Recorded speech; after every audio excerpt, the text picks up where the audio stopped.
Okay, independent client, customer Margo. This is an alias that we're using for this customer. So take a look here. This is a home built 98, 97.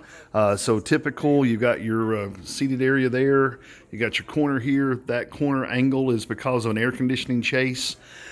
And you got the wall that has already been cut down once and redone. So we're on our second remodel of the kitchen.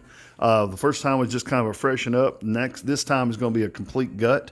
We're talking new floors, new everything as far as different types of molding treatments at the top, everything.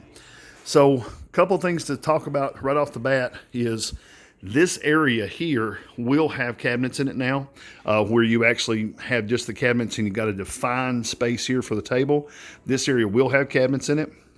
Couple noted things here. The electrical for this oven is probably going to have to be redone because it's going to be moving to the left. It probably will cover this outlet. There are no other outlets along the bottom, so we got to make sure we have some type of electrical here on the wall to be compliant as far as the electrical code compliancy. Over here on this side, you've got a return from the corner to the edge of that. And you see we got a low outlet there.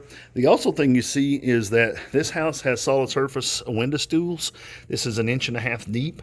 So we're going to have at least a 2-inch filler here against this left wall.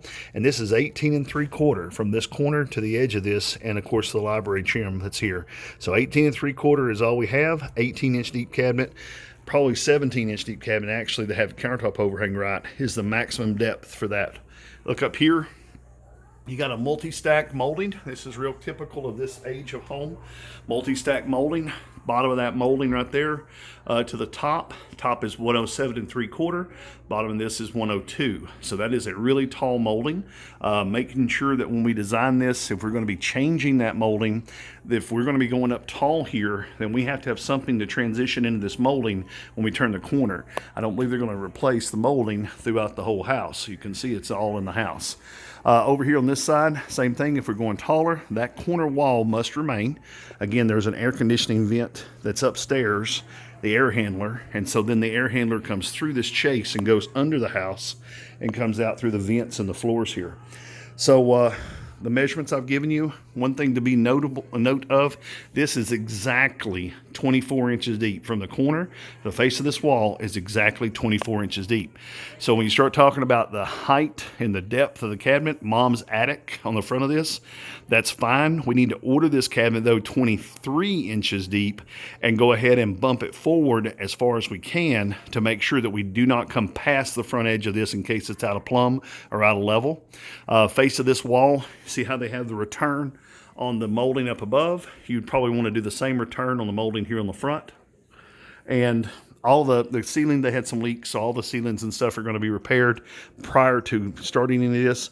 But the cooktop and the stove area, cooktop is going to be about where the aquarium is here, the edge of the aquarium. It's going to be moving from the corner, so there's going to be some gas that has to be moved, some electrical plumbing has to be done to come across and do that. But the oven for sure is going to be moving to the left. Now, there's already been some work done as far as drawings to show how this is going to look on the left-hand side, and then also how this will lay out. The customer's asking me to go ahead and lay one out for them and see how that looks in our cabinet line. But they're looking at it for either just service or they're looking at it for service and cabinets. Now, this island that you see here, Batwing Island, it's all going away. This is going to become a straight island, and if you look, the edge of that wall, right there, the edge of that wall, they want to try to keep all of their cabinets inside of that return area down there. So they do not want to have cabinetry coming out past the door opening. This is a very big egress space here from the front of the house to the back of the house. And if you take a look here, there's a 41-inch hallway here. And again, it's a headerless hallway, it opens up. And then this is that 51-inch wall that I'm showing on the drawing. So again, if you take a look at the layout, the edge of this wall, the end of that 41-inch, is approximately the same as that alcove space over there. And the reason I say that's how they're supporting the overhead with that. Now, this is a preliminary, but I did get some measurements on the plumbing. If you look under here, you've got a plumbing that is a drain, a hot and a cold, okay? But they were laid out originally at an angle to match the cabinet. So if we're going to change this cabinet around to be a this way direction cabinet, the plumbing, it's an open crawl space. The plumbing is going to have to be taken back downstairs, reworked, new floors put in, new holes punched, and come up in a different place. It's just not going to be in the right spot to have this island set for this piece to work in up. So let's look at the drawing real quick for just this space. All right, pretty simple layout. 42 inches plus here, 52 1/8, 18 1/4 to the side of the window, 106 1/4, 18 3/4 to the other side of the window. There's that 2-inch margin return I was talking about. The exact center of the oven from the left-hand wall is 126 currently. You got a cooktop. Turn the corner, this is 50 1/4. That's 217 3/4 overall. 61 1/2. This has a 38 1/2 inch space for the fridge. That is 24 inches deep, like I was telling you before, 4 1/2 inch thick wall, 41 inch hallway, 50 1/2 inch wall. And again, the plumbing under the house, bottom of your moldings overhead were 99. I thought I said 102 a minute ago. I was wrong. It's 99 to the bottom of that molding. Top ceiling height's 107 3/4. But your drain, hot and cold, is 93 inches, 96 inches, 99 inches to that cooktop wall, and 115, 111, and 105 to this wall here behind the refrigerator. Okay, now we got one more space. It's the office. Let's go ahead and take a look at that.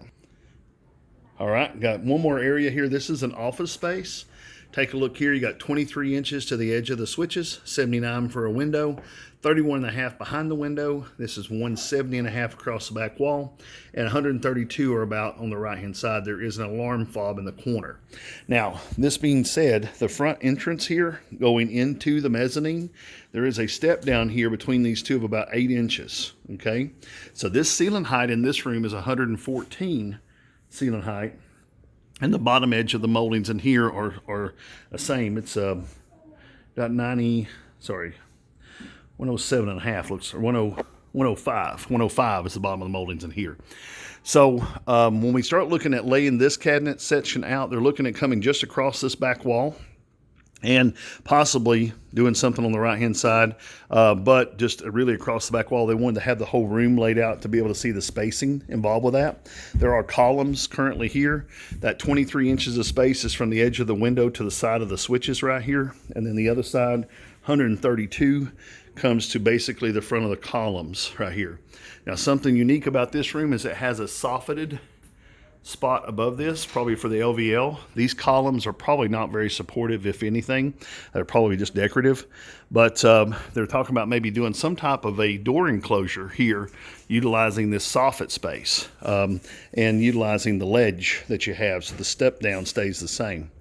But in the electrical part of this, you've got an electrical outlet here. It's about 30 inches out of the corner on the left, and on the right hand side,